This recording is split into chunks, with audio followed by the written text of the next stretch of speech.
If I only had 90 days to get in the best shape of my life, this is exactly how I do it. Fair warning, this isn't for beginners. This is for the woman that actually trains really hard. This is for the woman who already tracks all of her macros.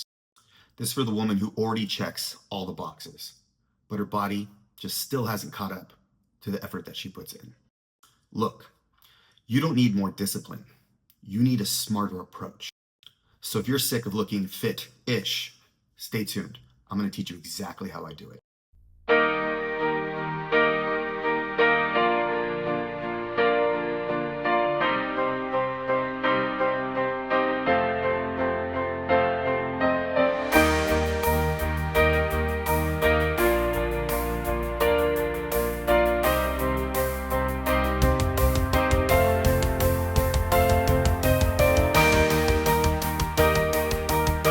What's going on, guys? Coach Tim here with Fit Couple Coaching, and today we're going to go over the top 5 things that you're probably not doing that are preventing you from getting in the best shape of your life in the next 90 days. So without further ado, no more hooping and hollering. Number 1, the most important thing that is holding you back is you're eating too clean. And let me expound upon this for just a second. We think in terms of food being healthy, unhealthy, clean, unclean. First off, what the hell does a clean food even mean? Do you wash it with bleach? Like, what is clean? What I want you to think about instead is, am I eating for my goal, right? So do I have a specific calorie allotment that puts me in a deficit so I can actually lose body weight? Second, am I adequately consuming dietary protein, i.e. around a gram of protein per pound of lean body mass? If you don't know what that is, your goal body weight, to sustain my lean body mass as I'm dieting down. Number 3, am I following a strategy that gives me plenty of energy, fuels my workouts within the gym, fuels my recovery, and I enjoy? Because if you're over there licking lettuce, eating chicken breast and broccoli, yes, you might be eating clean. It's a nebulous term, by the way, but you're not eating for performance.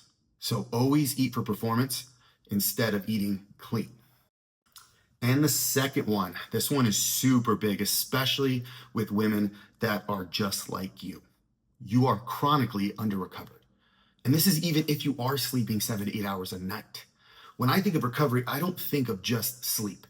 I think of stress. Stress within your life, stress within your relationships, stress with your job, stress with your kids.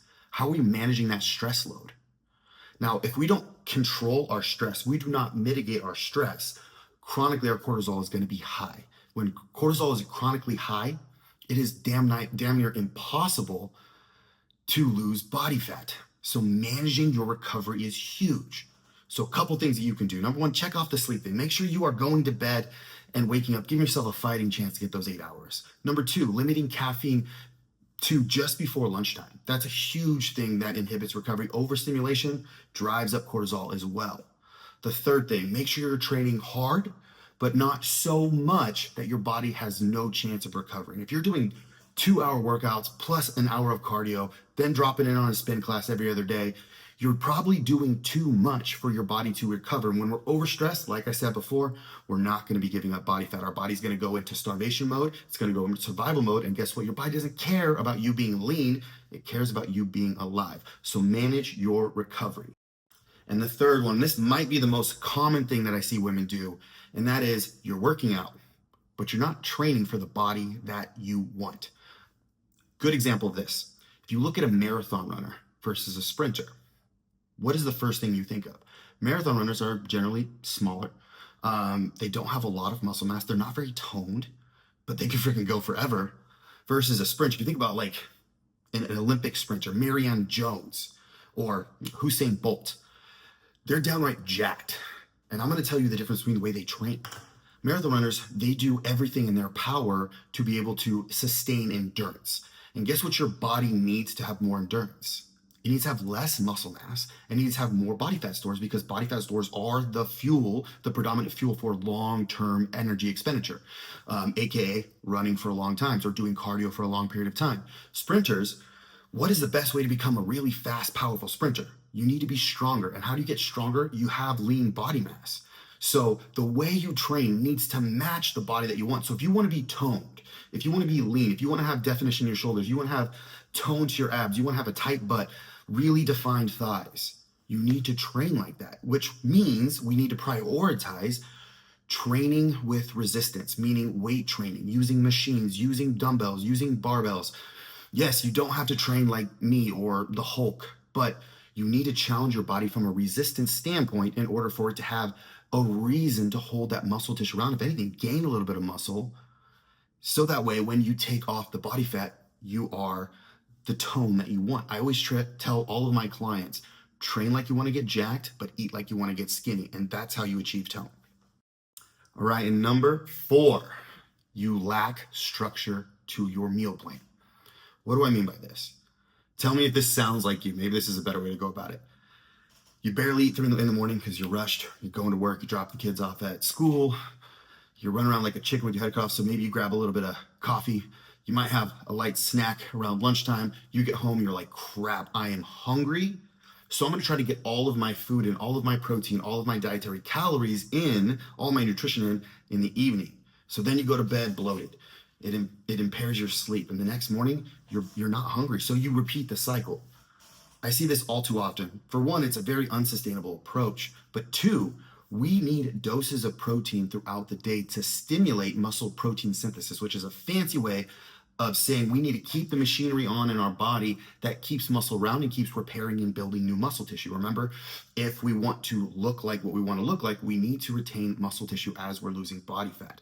So making sure you're getting at least 4 good, even feedings throughout the day, each anchored with a good dose of protein. So if your goal is to eat 120 grams of protein a day, that's really simple.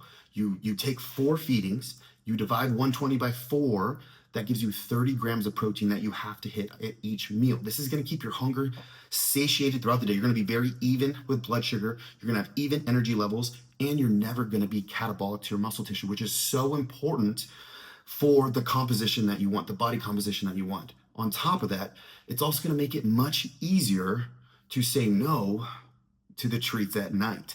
Because let's be honest, I don't care if you're you, I don't care if you're me, I don't care if you've been doing this for 30 years. Human beings do not make good decisions around food when we're hungry. Believe me. All right, and last but not least, point number 5, and this is the kicker, the one that ties all of this stuff together, and that is you're on a diet, but you have not changed your identity. So instead of saying, I'm gonna follow this diet, start thinking in terms of, I'm gonna be the person that eats healthy, that works out, that treats my body with respect, that is very concerned with my health, very concerned with setting a good example for my children. Somebody that truly values the things that it takes to have the body that you want. Now, if that is who you are at your core, you will maintain your physique. Because in my opinion, losing body fat, getting ripped and shredded does nothing if you revert back and gain 30 pounds back and you're worse off than you were at the beginning. To me, that's an exercise in futility. In fact, it's probably better just to not diet in the first place. So think about changing your identity before following a diet. All right, so those were the top 5 things that I personally would make sure that I do if I wanted to get in the best shape of my life in the next 90 days. If you have any questions, or if you need help, or you just don't know where to start, drop a comment below. We'll reach out to you. We'll have a chat and get you set up on a path that actually works for you. It's not about your discipline. It's not about your hard work. It's about your strategy. And I want to set you up for success forever.